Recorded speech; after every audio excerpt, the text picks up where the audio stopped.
Conquer the chaos, mastering irregular verbs in English.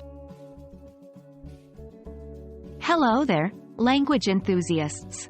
Today we're going to navigate through the fascinating world of English irregular verbs. Now, verbs in English can be a little tricky, especially when we start talking about irregular ones. But fear not. After today's video, you'll have a much clearer understanding and will be able to use them more confidently in your English communication.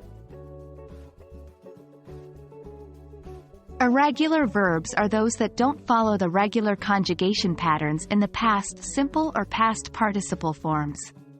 In contrast to regular verbs, where you can typically add ed to the end to form the past tense, irregular verbs require unique changes to their form.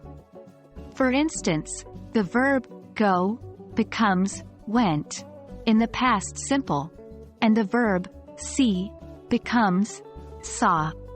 These changes don't follow a clear pattern, hence why they are called irregular. The best way to identify irregular verbs is through practice and memorization. We've already mentioned a couple, go and see, which changed to went and saw, respectively.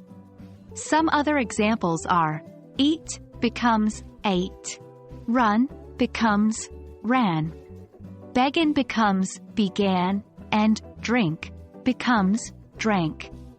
As you can see, there isn't a standard rule for how these verbs change in the past tense.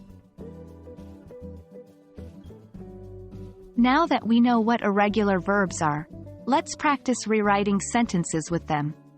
We'll start with a sentence in the present tense, then rewrite it in the past using the correct irregular verb. For instance, take the sentence, I go to the cinema. In the past tense, go becomes went, so the sentence is, I went to the cinema. Let's try a few together.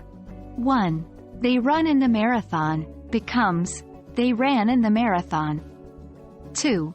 She eats an apple becomes, she ate an apple. 3.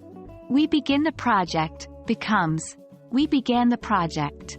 See how we're changing the verb form to indicate past events. Let's exercise our new skill. I will give you some sentences, and your task is to rewrite them in the past tense. Make sure to change the verb to the correct irregular form. 1. I speak English. 2. She drives her car. 3. They take a trip to Italy. I'll reveal the correct answers in our next video, so stay tuned. And that wraps up our session on irregular verbs. Remember, learning these is all about practice and repetition.